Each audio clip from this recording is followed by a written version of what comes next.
Hey everyone, welcome to my channel. My name is Lina and I'm your Russian teacher. Today I want to teach you two important Russian words: САМ and СЕБЯ. Both can be translated as self into English, but in Russian they have their differences. And today I'm gonna teach you all of them. First, let's start with the word САМ. Depending on the gender and number, it can have different forms. It can be feminine, сама, она, сама. It can be the basic form masculine, он, сам. It can be neutral, оно, само. And it can be plural, они, сами. And the pronoun сам we will use when we perform the action independently on our own. For example, мой муж сам построил дом. So he did it on his own. Nobody helped him. Он построил его сам. Or I can ask you, вы сделали это сами? So you did it on your own? Same logic. The second situation where we can use the word сам is when we emphasize that the subject did the action, performed the action, and nobody else did. For example, я сама это видела. So I saw it with my own eyes. It wasn't somebody else, it was me who saw something. And also we use the pronoun сам when we want to emphasize that the subject performed the action without any help, without any hints, or without any assistance. Я и сам это знаю. So no need to tell me anything, I know this by myself, on my own. So you don't have to give me any hints, any pieces of advice. Here, always it's about independence and the fact that the person already knows something. And the second pronoun, себя.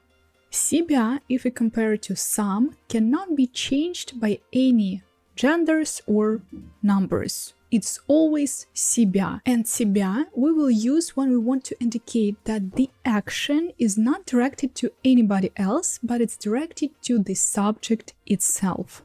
For example, я вижу себя в зеркале.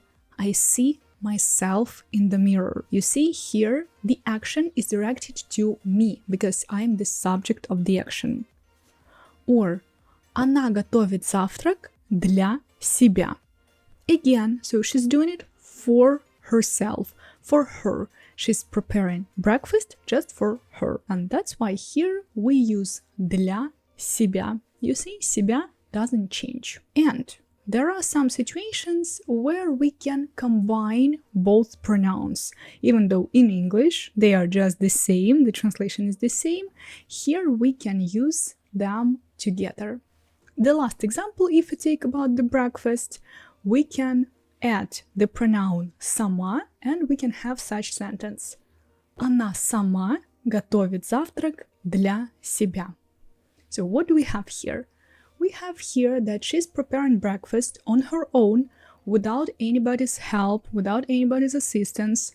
She's just preparing breakfast on her own for herself. And that's it. You see, it's not that complicated, but they have their differences. We just need to understand what we want to say when we say a sentence and which pronoun to use. And now let me remind you about my Patreon.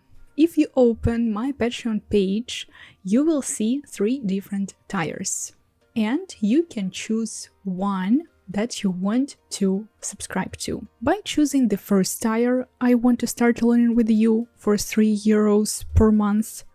You will get transcript of my videos in 2 languages, English and Russian, in PDF files that you can download.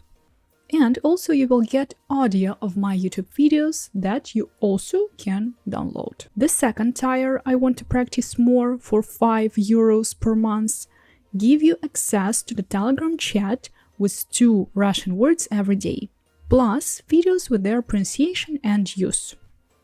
And you can get access to the interactive platform AdVibe, where you can work on your listening skills. Every week you will have 1 new Russian song with exercises and 1 new authentic video in Russian. You can choose the level and practice anytime you want. It's like a library of materials that are being replenished every week. And if you subscribe to the third tier, I want to speak Russian fluently for €7 per month, you get exercises for my YouTube grammar videos also on AdVibe.